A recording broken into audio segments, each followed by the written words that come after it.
I'm Lucian Finney, and today is part 2 of my interview with Dr. Ron Paul. Today we're going to be talking about the free market and kids' businesses.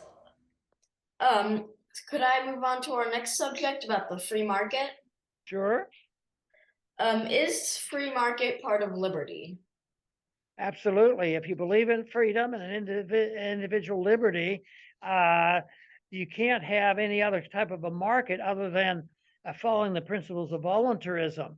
You know, if you're selling something to somebody else, there was a time in history where they always thought one person wins, the other person loses. The person who wins, sells the product, and the person that has to pay loses. But that's not true. In a free market, both sides win. So, but it has to be voluntary. It has to be unregulated. It has to be, honest. And you have to follow some rules. You have to follow the rules of property rights. You have to know what you're buying. And if people tell you, I'm selling you so and so, it has to be true. So you have to have contracts.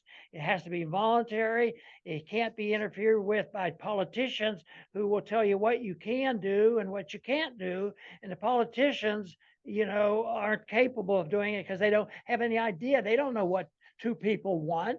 And that's why the two individuals or two groups of people do it voluntarily. Is business part of the free market?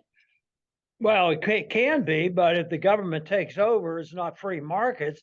And most of the time, governments end up taking over or regulating or owning it. So you have all forms of socialism and fascism and communism, and even our system. You don't really own things because the government has so much control of it.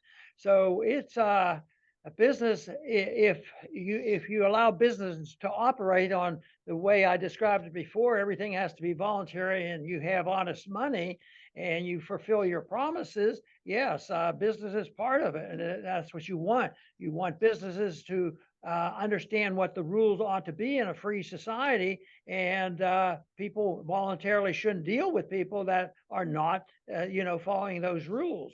But today, I would say that there's a lot of small business people that still operate on a pretty much of a free market.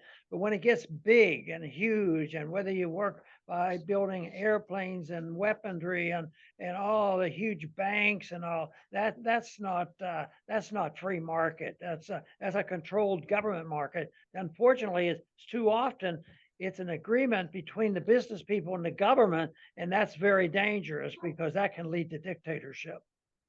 Mm. Okay, is it reasonable to think kids can start a real business? Yes, if they're creative enough and have a good idea. I'm always impressed when some of them do, and they do it very well.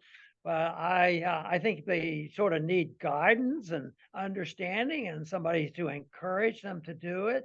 But if to do a major business, I think it would be difficult because sometimes it's the local regulators that do it. Sometimes it's not the federal government, but it's your local city council and different people like that. Every once in a while you hear stories like that. That somebody, some young person, has a little business going, and the government comes along and says, "Oh, you're not following enough of the regulation." So it's generally difficult. When the opportunity is there, some do, but it's not very easy to do. But I think the planning and the understanding of how people start businesses and thinking even long term, that the one thing is that somebody interested in starting a business has to know the details of what they want to do. Are they selling something, or are they selling a service, or what is happening? So planning is important, and some young people are able to do it, but it's not real easy. Mm. Yeah, I think I'd agree with that. It probably wouldn't be very easy.